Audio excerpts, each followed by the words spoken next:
La Tierra es un planeta vivo formado por capas geológicas, litosfera, manto, núcleo externo y núcleo interno. La litosfera está formada por bloques llamados placas tectónicas. Estas placas se mueven unas respecto a otras. Cuando dos placas se mueven en sentido opuesto, como sucede con la placa del Pacífico y la de los Andes, una de ellas se hunde bajo la otra produciendo fricción. El calor que se genera funde la roca, formándose el magma que asciende por la corteza terrestre y forma los volcanes. Magma es la roca fundida por las altas temperaturas a las que se encuentra. Todo volcán tiene una cámara magmática o reservorio de magma, una chimenea, un cono volcánico y un cráter. Cuando el volcán libera el magma por su cráter, se produce una erupción. En el mundo hay varios miles de volcanes activos. La mayoría de ellos están ubicados en el denominado Cinturón de Fuego del Pacífico, que es una cadena de montañas e islas volcánicas ubicada a lo largo de América, la parte oriental de Asia y Oceanía. Se estima que aproximadamente erupcionan 50 volcanes por año. En estas zonas denominadas de riesgo viven más de 360 millones de personas. Todas ellas deben aprender a convivir con los volcanes, sabiendo que como muchos fenómenos naturales, las erupciones no se pueden evitar, pero sí prevenir sus impactos. El Ecuador forma parte del Cinturón de Fuego del Pacífico. Tiene varios volcanes activos, entre ellos el Guagua Pichincha, ubicado al occidente de la ciudad de Quito, el Cotopaxi, considerado el volcán activo más grande del mundo, el Tungurahua, el Sangay, el Reventador, el Quilotoa, el Antizana, entre otros. Desde tiempos inmemoriales, a los pies del macizo volcánico del Pichincha, se establecieron comunidades que con el paso de los años dieron lugar a la actual ciudad de Quito. La ciudad creció en las estribaciones del Pichincha, ocupó sus valles y quebradas hasta alcanzar una longitud de cerca de 50 kilómetros de sur a norte. La historia de Quito ha estado siempre ligada a su montaña. Desde hace algunos años, científicos vulcanólogos han detectado mayor actividad en las entrañas del Pichincha. Esta actividad se ha incrementado en los últimos meses, inquietando a la población y sus autoridades. Existen referencias anteriores de erupciones del volcán Pichincha, la última de ellas hace 338 años, ocurrida en 1660. En ese entonces, Quito era una ciudad mucho más pequeña y no hubo daños mayores que lamentar. Solo lluvia de ceniza, con pedazos de piedra pómez que oscureció el cielo. El fenómeno pasó después de 3 días y más tarde volvió a la normalidad. La erupción del volcán. La erupción volcánica podría tener varias explosiones que causarían ruidos intensos. Cuando escuche el fuerte ruido, mantenga la calma. El ruido no causaría daño. Flujo piroclástico. En una erupción se expulsa gran cantidad de fragmentos de roca fundida y gases que descienden por las laderas del volcán hacia los valles. Esos son los flujos piroclásticos, que son los más destructivos por su fuerza, velocidad y alta temperatura. Lluvia de ceniza. Toda erupción arroja grandes cantidades de ceniza que se eleva en el cielo formando nubes. La ceniza está formada por fragmentos de roca de tamaño milimétrico y peso ligero. Llevada por el aire puede viajar a cientos de kilómetros. Las ciudades o pueblos cercanos a un volcán las reciben en forma de lluvia. La ceniza puede causar daños a los ojos y pulmones, por lo que conviene protegerse mediante máscaras o pañuelos húmedos sobre la nariz y la boca, gafas y gorras o sombreros. En grandes cantidades, la ceniza puede provocar daños a las edificaciones, así como las vías y desagües, además de contaminar el agua y los cultivos. Sismos. Previo a una erupción y durante ella se producen pequeños temblores originados por la actividad al interior del volcán. Estos suelen ser de baja intensidad y en la mayoría de los casos no causan daños. Flujo de lodo. Usualmente la erupción viene acompañada de lluvias. Esta agua junto a la ceniza, piedras, arena y escombros acumulados bajan por las quebradas que son sus cauces naturales. Dependiendo de la lluvia y la pendiente del terreno, estos flujos de lodo pueden arrastrar lo que encuentran a su paso. Oscurecimiento, ruidos y tormentas eléctricas. Cuando un volcán hace erupción, el magma se llena de burbujas que explotan formando grandes nubes de ceniza volcánica. Esta puede llegar a bloquear el paso de la luz solar incluso durante algunos días. Estas nubes también pueden cargarse de electricidad, originando tormentas eléctricas con rayos y truenos que no representan mayor amenaza. Las alertas. Para que una erupción cause el menor daño posible, las autoridades han establecido alertas, las mismas que debemos conocer para saber qué hacer en cada caso. Las alertas deben ponerse en marcha aunque finalmente el volcán no erupcione. Alerta blanca. Durante el fenómeno se observa actividad sísmica y fumarólica leve. En general, una situación volcánica de relativa tranquilidad. En este estado, el volcán puede permanecer años o siglos. ¿Qué se debe hacer en alerta blanca? Durante una alerta blanca se deben implementar dispositivos de monitoreo, preparar mapas de riesgo, desarrollar planes de educación a la población y elaborar planes de emergencia. Alerta amarilla. Los geofísicos con instrumentos especializados que sirven para vigilar el volcán detectan un aumento moderado en la actividad sísmica local, posible presencia de deformación en el cráter. Hay un posible ingreso de magma a la cámara magmática que eventualmente puede llevar a una erupción. Esta situación puede durar semanas o meses. ¿Qué se debe hacer en alerta amarilla? Durante la alerta amarilla se deben intensificar el monitoreo del volcán. Las autoridades informarán a la población para que se ensayen los planes de emergencia y se hagan simulacros de evacuación en las zonas que se definen como de alto riesgo. Alerta naranja. En esta alerta se observa un aumento dramático de las anomalías sísmicas, aumento en la cantidad de gases, mayor deformación del volcán. La posibilidad de erupción es alta, pero no se puede afirmar que es inminente. Esta situación puede durar días o semanas. En muchos casos en el mundo ha sucedido que de alerta naranja se baja a amarilla y así se ha mantenido por mucho tiempo. ¿Qué hacer cuando se anuncia alerta naranja? Se debe realizar monitoreo intensivo y evaluación técnica regular.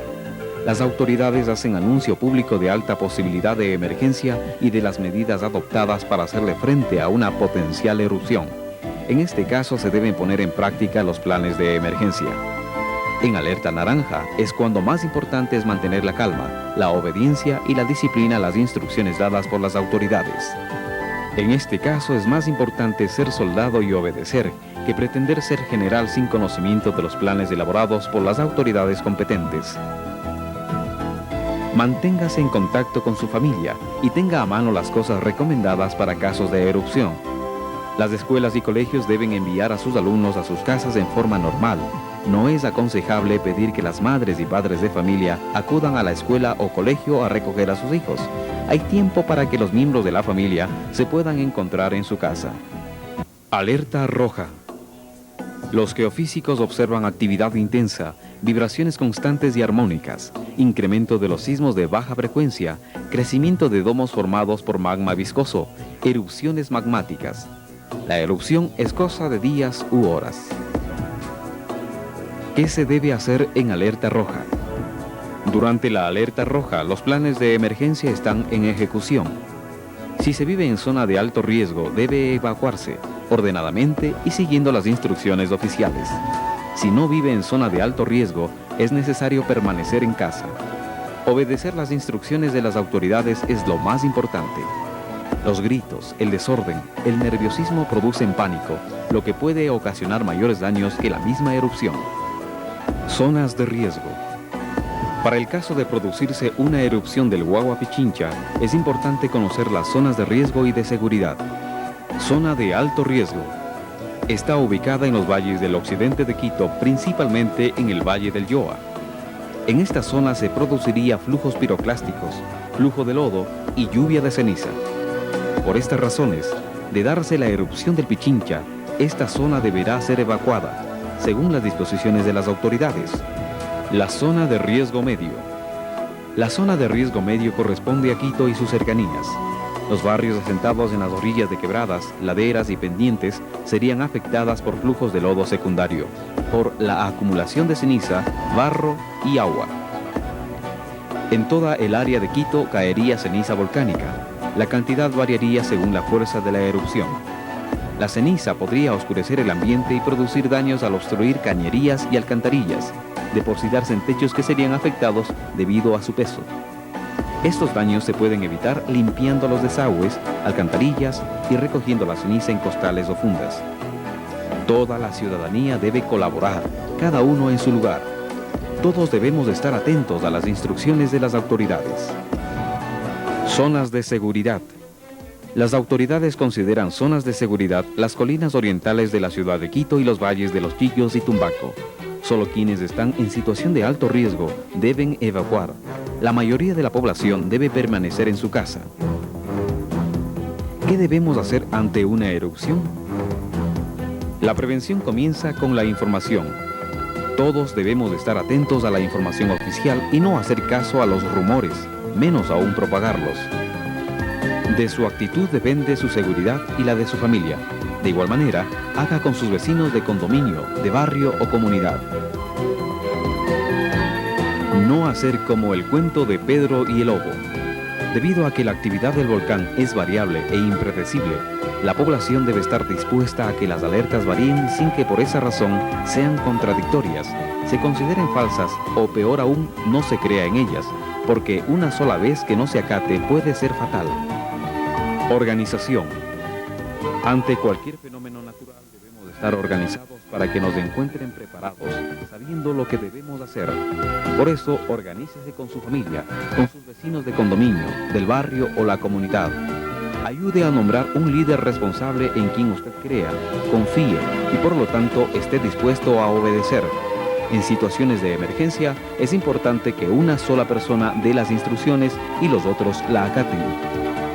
Cuando aparece más de un líder, lo único que produce es confusión y pone en peligro a los demás. El líder debe estar bien informado, buscar información oficial, comunicarse periódicamente con todos y ser la voz. La solidaridad. Durante años, los riesgos se han dado en otros lugares del país y en la casa del vecino. Hoy puede ser en nuestra ciudad, en nuestra casa. La solidaridad es muestra de generosidad. Ayude a quien lo necesite. Recuerde, hoy por ti, mañana por mí. No esperemos todo de las autoridades. La seguridad está en nuestras manos, en nuestra actitud responsable y ciudadana. Las autoridades tienen la obligación de ocuparse con mayor prioridad de quienes menos posibilidades de autoprotección tienen. Disciplina. Hemos remarcado la importancia de la disciplina. Disciplina es obediencia, es orden. Es acatamiento de las instrucciones del líder que nosotros nombramos o de la autoridad que corresponda. ¿Qué necesitamos en caso de una erupción? Las siguientes cosas de esta lista les serán útiles para casos de riesgo colectivo. Recuerde que siempre, no solo cuando hay algún tipo de alerta, los habitantes de zonas de riesgo deben tener a mano agua potable suficiente, alimentos enlatados que no necesiten ser cocinados, abrelatas, pañuelos, botiquín de primeros auxilios, linterna con pilas de repuesto, radio portátil con pilas de repuesto, artículos de higiene personal, documentos de identificación para toda la familia, dinero en efectivo, velas y fósforos, escoba, pala, recogedor y fundas para limpiar la ceniza, ropa abrigada. ¿Qué hacer con las cosas? En caso de erupción y lluvia de ceniza, cierre las puertas y ventanas de su casa. Asegúrese de no permitir el paso de ceniza por rendijas. Es recomendable tapar los sitios por donde pueda entrar la ceniza con trapos o periódicos húmedos. Coloque cinta adhesiva en forma de cruz, de un extremo a otro de los vidrios grandes, para que en caso de que se rompan no causen daño a las personas. Cierre las llaves de agua, gas y desconecte la luz. Esté atento a las informaciones de las autoridades. Escuche la radio. Para quienes deben evacuar, en caso de alerta roja dictado por las autoridades, cierre su casa con las mayores seguridades. Lleve solo lo indicado. Recuerde que las cosas materiales pueden reemplazarse. En caso de evacuación, coloque una tela blanca en un lugar visible de su casa como señal de que ésta ha sido evacuada. Así las brigadas de auxilio no perderán tiempo y podrán ayudar a quien lo necesite. Recuerde que la erupción de un volcán puede detectarse 48 horas antes, tiempo suficiente para aplicar todas las medidas de prevención. Una vez pasada la emergencia, las autoridades nos dirán el momento oportuno de volver a casa. Las niñas, niños y ancianos primero. Estas personas son las que requieren la mayor atención, ya que no están en posibilidad de atenderse por sí mismos. ¿Cómo hacer un plan de emergencia? Un plan de emergencia debe hacerse para ser aplicado en 3 etapas: antes de la emergencia, durante la emergencia y después de la emergencia. Antes de la emergencia debemos organizarnos, definir claramente las funciones que asumirán los miembros de la comunidad en el momento de la emergencia y en la organización general. Conocer las características de nuestra zona, identificando cuáles son los objetos u personas expuestos a mayor riesgo. Conocer qué capacidad tiene nuestra comunidad para enfrentar o reducir los peligros en una situación de emergencia. Preparar un inventario de recursos humanos y materiales, su estado y disponibilidad. Establecer espacios físicos e instalaciones seguras que se puedan disponer, así como medios de transporte, alimentos, sistemas de agua y cualquier otro recurso que pueda ser de utilidad. Con estos conocimientos, debemos hacer un mapa de nuestra comunidad donde señalaremos las amenazas a las que estaremos expuestos, así como los lugares de protección, encuentro, evacuación y auxilio que hayamos establecido. Como prevención debemos colaborar con las autoridades para facilitar la realización de obras públicas de emergencia. Reforzar las estructuras de las cubiertas de las casas y edificaciones que están en malas condiciones para que soporten el peso de una posible caída de ceniza. Establecer medidas de seguridad para proteger bienes y evitar vandalismo. Establecer un sistema de comunicación e información comunal. Definir puntos de alarmas con los que la comunidad reconocerá cada situación emergente. Ensayar el plan de acción en todas sus etapas.